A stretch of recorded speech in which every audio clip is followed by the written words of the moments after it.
नमस्कार बच्चों, कैसे हैं आप लोग। बच्चों, आज अपनी वीडियो में हम लेके आए हैं उत्तराखंड में नदी तंत्र। ठीक है, रिवर सिस्टम्स इन उत्तराखंड।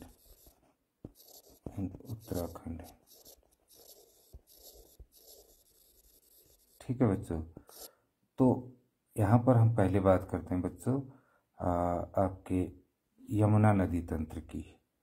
ठीक है, तो यमुना नदी तंत्र की जैसा कि आप देख पा रहे हो इस पिक्चर में बच्चों, ये यहाँ पर आपका ये है आपके बंदरपूछ पर्वत।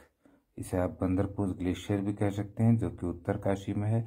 यहीं से यमुना नदी स्टार्ट होती है बच्चों। ठीक है, यमुना नदी यहीं से स्टार्ट होती है और यमुना नदी जब कुछ आगे तक बढ़ती है तो यहीं पर बंदरपूछ ग्लेशियर से ही इससे की पहली जो सहायक नदी मिलती है वो मिलती है यहाँ ऋषि गंगा नदी। ठीक है बच्चों, तो ये ऋषि गंगा नदी यहाँ पर इससे संगम करती है, इसके साथ संगम करती है। उसके बाद ये नदी थोड़ा सा अपना प्रवाह बढ़ा करके आगे बढ़ती है। आगे बढ़ते हुए इसे आगे जा करके यहाँ पर इसी बंदरपूछ ग्लेशियर से ही कौन सी नदी मिलती है, हनुमान गंगा। लिखा है बच्चों हनुमान गंगा नदी। ये यहाँ पर यमुना नदी के साथ मिलती है हनुमान चट्टी पर। ये ऋषि गंगा कहाँ पर मिलती है, जानकी चट्टी पर बच्चों। ये भी उत्तरकाशी में है। जानकी चट्टी यानी कि जानकी माता सीता माता को कहते हैं, तो वहाँ पर उन्हीं के नाम से यहाँ इस जगह का नाम जानकी चट्टी पड़ा है। तो आगे जा कर के नदी जो है हनुमान चट्टी पर मिलती है। हनुमान जी को तो आप जानते हैं, तो उन्हीं के नाम पर इस जगह का नाम पड़ा है। तो ये हनुमान चट्टी पर मिलती है कौन सी नदी, हनुमान गंगा बच्चों। उसके बाद थोड़ा आगे चलती है ये नदी, आगे बढ़ती है तो यहीं पर जो है आपको ये नदी आ करके एक नदी आती है, उसका नाम है कमलगाड़ नदी। ठीक है बच्चों, ये कमलगाड़ नदी यहाँ पर नौगांव, ये भी उत्तरकाशी में है ये नौगांव। तो उत्तरकाशी में ये नदी अपना संगम बनाती है नौगांव नामक जगह पर। फिर यमुना थोड़ी चौड़ी होकर प्रवाह अपना बढ़ाते हुए कहाँ प्रवेश कर जाती है, देहरादून जिले में प्रवेश कर जाती है बच्चों। ठीक है, तो बीच में मुख्य छोटे छोटे गाड़ गधेरे जो हैं उनको मैंने यहाँ पर नहीं दिखा रखा है, शो नहीं किया है, क्योंकि वो आते भी नहीं है एग्जाम में। तो मुख्य मुख्य नदियाँ जो यहाँ पर यमुना की सहायक नदियाँ उनको यहाँ पर दिखाया है। तो आगे चलते हैं बच्चों। आगे है उत्तरकाशी जब जिले से जब यमुना नदी देहरादून में प्रवेश करती है तो जाकर के कहाँ पर इससे एक संगम मिलता है, टॉन्स नदी का संगम मिलता है। टॉन्स नदी जो यहाँ से इधर से हिमाचल के बॉर्डर से होते हुए यहाँ तो आती है और यहाँ पर कहाँ, कालसी, जहाँ पर से अशोक के शिलालेख मिलते हैं। पिछली वीडियोस में हमने काफ़ी बात की है से, तो कालसी नामक स्थान के पर काफ़ी देर तक हमने वार्ता की है। तो वहाँ पर ये टॉन्स नदी यमुना नदी के साथ संगम बनाती है। ठीक है बच्चों, देहरादून पश्चिम में है ये। और उसके बाद जब आगे जब चलती है नदी तो ये नदी यहाँ पर आकर के देहरादून बॉर्डर के पास और इधर से हिमाचल की सीमा से होते हुए यहाँ पर जब मिलती है, ठीक है, तो बच्चों ये नदी क्या करती है, यहाँ पर डाक पत्थर बैराज है एक। ठीक है, डाक पत्थर बैराज, तो यहाँ पर से एक शक्ति नहर गई हुई है। ये नहर आप देख सकते हैं। तो यहाँ शक्ति नहर पर एक आशारोड़ी है जगह, वहाँ से देहरादून में ही है। तो वहाँ से आती है आसन नदी बच्चों। कौन सी नदी, आसन नदी। ये मैंने क्वेश्चन में भी डाला है कि टॉन्स नदी के बाद कौन सी नदी का संगम होता है यमुना नदी के साथ। तो ये आसन नदी का संगम होता है बच्चों। ठीक है, कहाँ पर, ये होता है रामपुर मंडी पर, रामपुर मंडी पर। तो यहाँ पर से ये नदी जो है, ये जो शक्ति नहर थी इसी के साथ मिल जाती है आसन नदी रामपुर मंडी पर, और जा कर के ये यमुना पर मिल जाती है, पुनः यमुना नदी में मिल जाती है। और इस तरीके से ये उत्तराखंड का बॉर्डर पार करते हुए यूपी में पहुंच जाती है बच्चों। फिर उसके बाद यूपी की बात हम अपने अगले वीडियोस में करेंगे कि जो है कहाँ कहाँ इसका पूरा नदी तंत्र है, सभी नदियों के तंत्र के बारे में बात करेंगे। फिलहाल हम उत्तराखंड की बात कर रहे हैं, तो उत्तराखंड में यमुना नदी तंत्र का प्रवाह इतना ही था और इसकी दूरी 136 किलोमीटर है बच्चों। कहाँ से? आपका ये बंदरपूंछ पर्वत से लेकर के देहरादून लास्ट बॉर्डर तक इसका 136 किलोमीटर की इसकी दूरी है बच्चों। आगे चलते हैं हम गंगोत्री ग्लेशियर, गंगा नदी तंत्र पर। तो गंगा नदी तंत्र में क्या है बच्चों? गंगा नदी तंत्र में ये थोड़ा इससे कॉम्प्लिकेटेड तंत्र है थोड़ा सा। तो गंगा नदी तंत्र बच्चों ये गंगोत्री ग्लेशियर है। यहाँ पर आप जैसा कि देख पा रहे हैं चित्र में गंगोत्री ग्लेशियर है। तो इस ग्लेशियर से, ठीक है बच्चों, इस ग्लेशियर से यहाँ पर एक जगह है गौमुख, गौमुख है ये जगह है। तो यहाँ से गंगा नदी निकलती है और आगे को बढ़ती है। आगे यहाँ पर आपका रुद्रगिर जो है, रुद्रगिरा एक ग्लेशियर है, तो वहाँ से रुद्रगंगा नाम की एक नदी इससे मिलती है। ठीक है बच्चों, किससे? अब शुरू में इसका नाम गंगा तो नहीं था, इसका नाम था क्या था? भागीरथी नदी। निकलती कौन है? यहाँ पर भगीरथ ने तपस्या की थी, तो जो है इसलिए इसका नाम भागीरथी नदी पड़ा है। तो भागीरथी जब यहाँ पर मिलती है तो वो रुद्रगंगा से यहाँ पर संगम करती है बच्चों। तो ये जस्ट गंगोत्री धाम से थोड़ा सा ऊपर संगम करती है। यहाँ पर गंगोत्री धाम से कुछ ऊपर संगम नदी जो है अपना संगम करती है। उसके बाद आती है गंगोत्री धाम पर बच्चों। ठीक, गंगोत्री धाम पर आने के बाद आगे बढ़ती है नदी। आगे बढ़ने पर इसको यहाँ पर एक केदार ताल है बच्चों। तो केदार ताल से एक नदी निकलती है, उसका नाम, उस नदी का नाम है केदार गंगा। क्या नाम है बच्चों? केदार गंगा। ये आपके सामने लिखा है मैंने, केदार गंगा। ठीक है, तो केदार गंगा नदी यहाँ पर संगम करती है। ठीक है, तो उसके बाद ये गंगोत्री धाम से कुछ नीचे संगम, कोई स्पेसिफिक जगह का नाम तो नहीं है, तो यहाँ पर संगम करती है केदार गंगा के साथ। फिर हमारी भागीरथी नदी और आगे बढ़ती है और आगे जाने पर यहाँ पर एक जगह है भैरव घाटी बच्चों। क्या है? भैरव घाटी। तो भैरव घाटी इसे लंका के नाम से भी जाना जाता है। तो दोनों आप याद कर लीजिएगा कि भैरव घाटी और लंका एक ही है। यहाँ पर एक थंगला दर्रा जो है वहाँ से जाह्नवी नदी आती है बच्चों, या जात गंगा कहते हैं, जाह्नवी भी कहते हैं। जाह्नवी आपको पता है गंगा का भी नाम है। तो ये नदी यहाँ से मिलती है और संगम करती है भैरव घाटी पर। और उसके बाद जो है हमारी भागीरथी नदी आगे बढ़ती है। आगे बढ़ने पर बच्चों इस नदी का संगम झाला नामक स्थान पर होता है। किससे? सिया गंगा से। एक नदी आती है सिया गंगा, वो यहाँ पर संगम करती है। उसके बाद हमारी भागीरथी नदी और आगे बढ़ती है। आगे जाने पर यहाँ पर डोडी ताल है एक जगह। तो डोडी ताल से एक नदी निकलती है, उसका नाम है आसीन गंगा बच्चों। तो आसीन गंगा फिर आपका यहाँ पर गंगोरी नामक स्थान पर हमारी भागीरथी नदी से संगम करती है। ठीक है बच्चों, ठीक। उसके बाद गंगा नदी, ये भागीरथी नदी और आगे बढ़ती है। आगे बढ़ने पर इसे यहीं पर वरुणा नदी के साथ संगम करती है बच्चों। ठीक है, उत्तरकाशी बाजार आ जाता है यहाँ पर। तो उत्तरकाशी मार्केट में ही ये जो है वरुणा नदी के साथ संगम करती है। कौन? भागीरथी नदी। ठीक है, क्योंकि बड़ी नदी है इसलिए इसी के नाम से हम आगे बढ़ेंगे।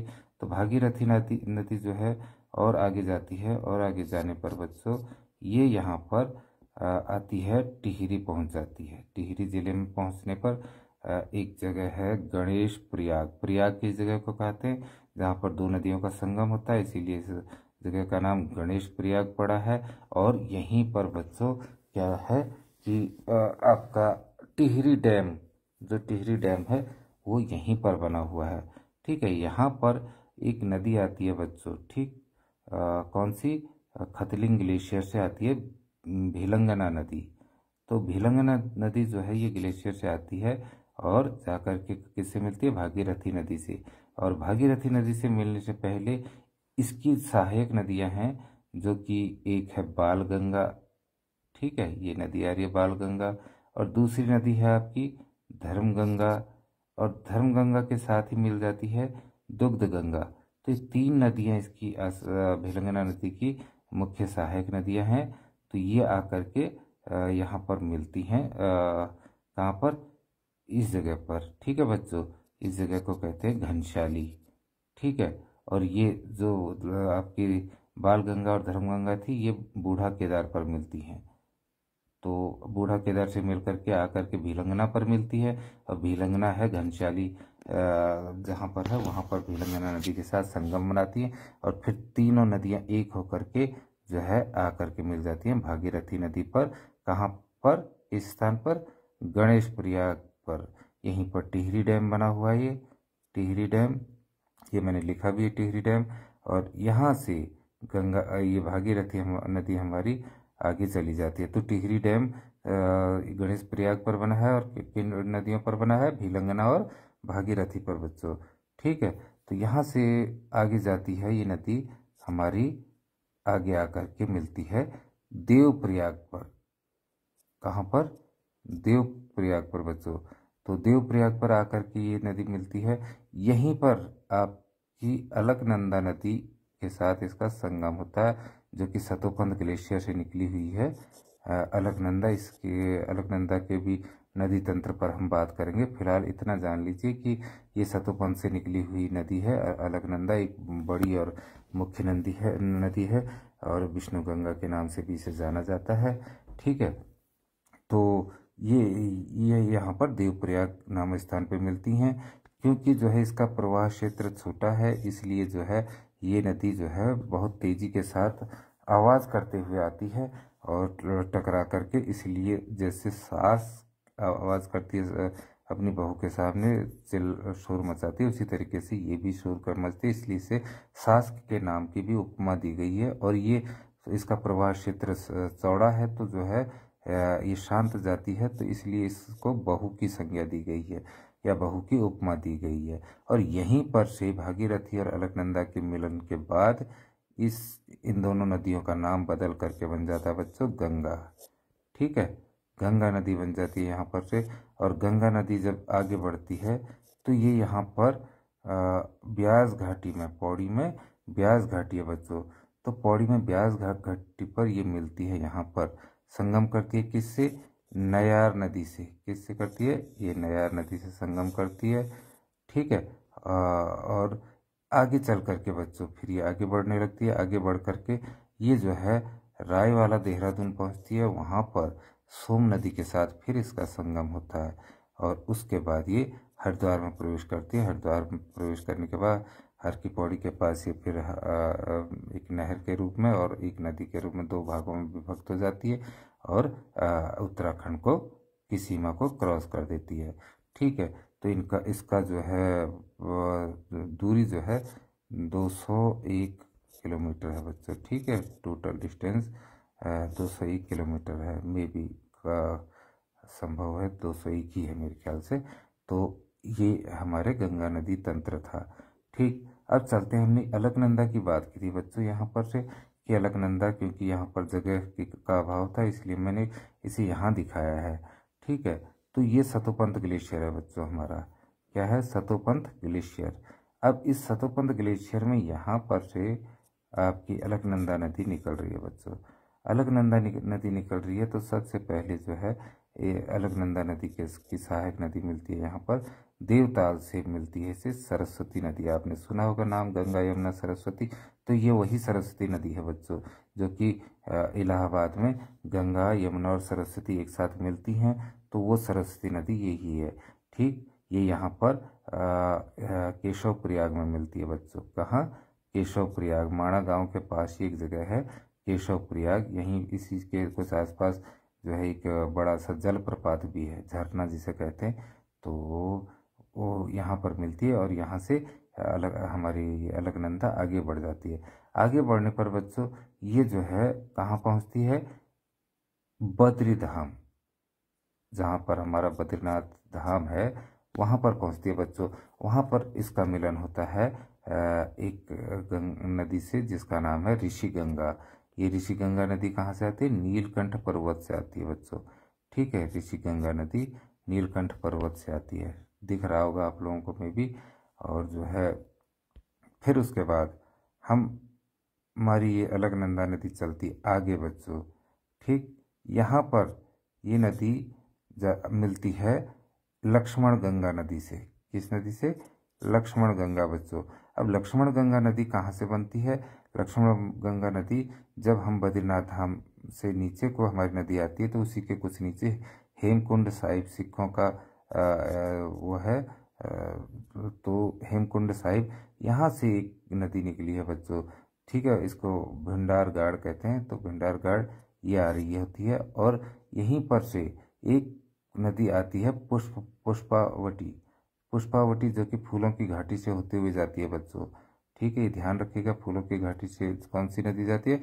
पुष्पावटी होते हुए जाती है और आ करके मिलते हैं ये यहाँ पर। ठीक है, और यहाँ पर मिलने के बाद ये जो है ये है बच्चों। ठीक, यहाँ पर से इस नदी का नाम हो जाता है लक्ष्मण गंगा। ठीक, तो ये घनघरिया नाम स्थान पे मिलती है बच्चों। ठीक, कौन सी जगह पर? घनघरिया नाम स्थान पर। और यहाँ से लक्ष्मण गंगा में बदल करके यहाँ गोविंद घाट पर ये संगम बनाती है अलकनंदा के साथ। अलकनंदा के साथ होते हुए फिर उसके बाद हमारी अलकनंदा नदी, क्योंकि बड़ी नदी है तो इसी के नाम से चलेंगे, तो इसी के नाम से आगे जा करके ये नदी कहाँ? विष्णुप्रयाग में मिलती है बच्चों। कहाँ पर मिलती है? विष्णुप्रयाग में संगम बनाती है। किस नदी के साथ? धौली गंगा के साथ। ये आ रही है हमारी धौली गंगा, तो धौली गंगा नदी के साथ संगम बनाती है। ठीक है बच्चों, अब हमारी नदी जो है आगे बढ़ती है। आगे भी छोटी मोटी गाड़ गधेरे इसके साथ मिलते हैं छोटी मोटी नदियाँ। मैंने बोला छोटी नदियों को जिनका जिक्र नहीं होता है एग्जाम में तो उनको मैंने नाम नहीं लिया है। हम मुख्य नदियों की बात कर रहे हैं, इसकी सहायक नदियों की। तो यहाँ आगे आके नंदप्रयाग में हमारी अलकनंदा नदी के साथ संगम बनाती है नंदा घुमटी पर्वत से आने वाली नंदाकिनी नदी। कौन सी? नंदाकिनी नदी बच्चों। अभी मंदाकिनी अलग है, नंदाकिनी अलग है। ठीक है, तो मंदाकिनी तो आपके चौरीबाड़ी से आती है, तो जो है वो केदारनाथ से होते हुए आती है। और ये नंदाकिनी नदी नंदा घुमटी पर्वत से निकलती है, ये यहाँ पर आती है और नंद प्रयाग में यहाँ पर संगम बनाती है। फिर हमारी नदी जो है आगे बढ़ती है बच्चों, और आगे बढ़ने के बाद जो है ये यहाँ पर कर्णप्रयाग में, चमोली में ही है ये भी कर्णप्रयाग। तो यहाँ पर पिंडारी ग्लेशियर से आने वाली हमारी पिंडारी नदी जो है उसके साथ संगम बनाती है बच्चों। कहाँ? कर्णप्रयाग पर। ठीक है, तो ये जहाँ जहाँ प्रयाग लिखा है समझ लो आप संगम वहाँ होगा नदी का। तो इसके बाद हम आगे चलते हैं, हमारी नदी जो है आगे बढ़ती है, आगे जाकर के रुद्रप्रयाग पर। अब यहाँ अभी यहाँ तक आपने देखा था नंदाकिनी नदी से मिल रही थी, यहाँ पर मंदाकिनी नदी के साथ संगम बनाती है, जो चौरीबाड़ी जगह से आ रही थी। मैंने बोला था चौरीबाड़ी से आती है, तो चौरीबाड़ी से आती है और यहाँ पर संगम बनाती है, केदारनाथ होते हुए आती है। तो यहाँ पर रुद्रप्रयाग में संगम करती है उसके साथ, अलकनंदा नदी के साथ। ठीक है, यहाँ पर से आकर के हमारी नदी आगे बढ़ती है। छोटी मोटी सहायक नदियाँ इसके साथ मिलती हैं, लेकिन उनको मैंने यहाँ दिखाया नहीं है। तो यहाँ पर से ये देवप्रयाग में मिलती है, और देवप्रयाग में जाकर के आगे नदी का नाम क्या हो जाता है? गंगा। ठीक है, दोनों नदी मिलके यहाँ पर ये बहू और ये सास, ये मैंने खाली यहाँ पर दिखा रखा है, भागीरथी नदी लिखा है। तो भागीरथी नदी आते हुए जो हमने पहली वीडियो में देख रखी है वही चीज़ है। ठीक है बच्चों, तो ये हमारा यहाँ पर नदी तंत्र है। बाकी हम काली नदी तंत्र हमारा है तो उस पर बात करेंगे बाद में, और इससे रिलेटेड जल्दी से कुछ एक क्वेश्चन हम हल कर लेते हैं, देखते हैं कैसा है। तो बच्चों ये अब हम हमारा यहाँ पर नदी तंत्र मैंने आपको समझा दिया है। अब चलते हैं हम क्वेश्चंस पर। तो पहला क्वेश्चन है बच्चों कि भिलंगना की सहायक नदियाँ कौन सी हैं? ठीक है, तो दूध गंगा, बाल गंगा, धर्म गंगा, ऋषि गंगा, हनुमान गंगा, टॉन्स नदी, नंदाकिनी, मंदाकिनी, या लक्ष्मण गंगा, या गोमती, राम गंगा, पनार। ठीक। तो भिलंगना की मैंने अभी बताया था आपको कि दूध गंगा और धर्म गंगा ये दोनों एक साथ मिल जाती हैं, और उनके साथ मिल करके बाल गंगा नदी भी मिल जाती है, और तीनों आकर के मैंने बोला था कि भिलंगना नदी बन करके भिलंगना नदी बन जाती हैं और वहाँ मिल जाती हैं। ठीक है। इसके बाद चलते हैं बच्चों नेक्स्ट क्वेश्चन पर। हमारा ऑप्शन जो है ए जो है राइट आंसर है। कौन सा? ए। ठीक। चलते हैं सेकंड क्वेश्चन में। सेकंड क्वेश्चन है बच्चों, पुष्पावती नदी कहाँ से होके बहती है? तो पुष्पावती नदी मैंने अभी आपको बता रखा है वीडियो में बच्चों, बेताल घाट गलत हो जाएगा हमारा। ठीक है। और उसके बाद चलते हैं हम उत्तरकाशी, ये भी गलत हो गया। देवप्रिया ये भी गलत हो गया। मैंने कहा था फूलों की घाटी से होते हुए पुष्पावती नदी चलती है। पुष्प माने आप समझ लेना, पुष्प माने भी फूल होता है और फूलों की घाटी, तो एक हिंट बन सकता है इस तरीके से। तो ये हमारा सही उत्तर हो गया। और चलते हैं नेक्स्ट क्वेश्चन में। हमारा अगला क्वेश्चन है बच्चों, पूर्वी धौली गंगा किसकी सहायक नदी है? बताइए। गंगा नदी की, काली नदी की, यमुना नदी की, या फिर मंदाकिनी की बच्चों? तो किसकी है पूर्वी धौली गंगा? हालांकि ये प्रश्न मैंने अभी तक नदी तंत्र में कराया नहीं, लेकिन पूर्वी धौली गंगा जो है ये पिथौरागढ़ की जिले की ओर बहती है, तो जो है ये काली नदी की है। ठीक है। तो ये काली नदी की है। चौथा क्वेश्चन है बच्चों हमारा, अलकनंदा को और किस नाम से जाना जाता है? अभी मैंने आपको बताया था बच्चों कि कौन सी नदी, मैंने बोला था अलकनंदा या विष्णु नदी। तो ऑप्शन जो है विष्णु नदी सही हो गया। उसके बाद चलते हैं बच्चों अपने अगले क्वेश्चन की ओर। बेताल घाट, सोमेश्वर और हवालबाग कस्बे किस नदी के किनारे बसे हैं बच्चों? देखो, रामगंगा नदी के किनारे तो नहीं बसे हैं, क्योंकि बेताल घाट उसमें नहीं आता है, सोमेश्वर भी नहीं आता, हवालबाग, तीनों से रामगंगा नहीं बहती है। सरयू नदी ये नहीं बहती है, और गगाश नदी ये भी तीनों में नहीं जाती है। और कोसी नदी जो है ये बेताल घाट से भी, सोमेश्वर से भी और हवलबाग से भी जाती है। तो बच्चों हमारे ऑप्शन ए सही हो गया है। चलते हैं नेक्स्ट क्वेश्चन की ओर। अगला क्वेश्चन है बच्चों, सास और बहू किन नदियों के उपनाम है? मैंने अभी बताया था बच्चों कि किस सास की उपमा दी गई है, किसको? सास की उपमा दी गई है भागीरथी को, और बहू की उपमा दी है अलकनंदा को। क्योंकि ये ज़्यादा शोर मचाते हुए जाती है इसलिए सास, और अलकनंदा शांत जाती है इसलिए बहू। तो ये हमारा विकल्प सी सही उत्तर हो गया बच्चों। ठीक है। तो अब जो है हम चलते हैं अपने नेक्स्ट क्वेश्चन की ओर। हमारा नेक्स्ट क्वेश्चन है, कौन सी नदी हिमनद से नहीं निकलती है बच्चों? हिमनद यानी कि ग्लेशियर, हिमनद माने ग्लेशियर बच्चों। ठीक है। ग्लेशियर को कहते हैं हिमनद। तो ये हिमनद हो गए। तो अब अलकनंदा नदी हिमनद से निकलती है, मंदाकिनी नदी निकलती है, भागीरथी नदी भी निकलती है। ठीक है। तो अब बची कौन बच्चों? बची हमारी, देखिए आपका ये सतोपंथ ग्लेशियर से निकलती है, बताया था। ठीक है। ये चौराबाड़ी ग्लेशियर से निकलती है, ये भी ठीक हो गया। भागीरथी नदी आपकी गौमुखिया गंगोत्री ग्लेशियर से निकलती है, तो ये भी सही है, लेकिन ये नहीं निकलती है। तो इसका मतलब हमारा जो है कौन सा ऑप्शन सही हो गया बच्चों? हमारा ऑप्शन हो गया option D is the right answer. चलते हैं अपने लास्ट क्वेश्चन के आज के। तो बच्चों हमारा आखिरी क्वेश्चन है आज का कि टॉन्स नदी के बाद देहरादून में यमुना नदी किस नदी से मिलती है?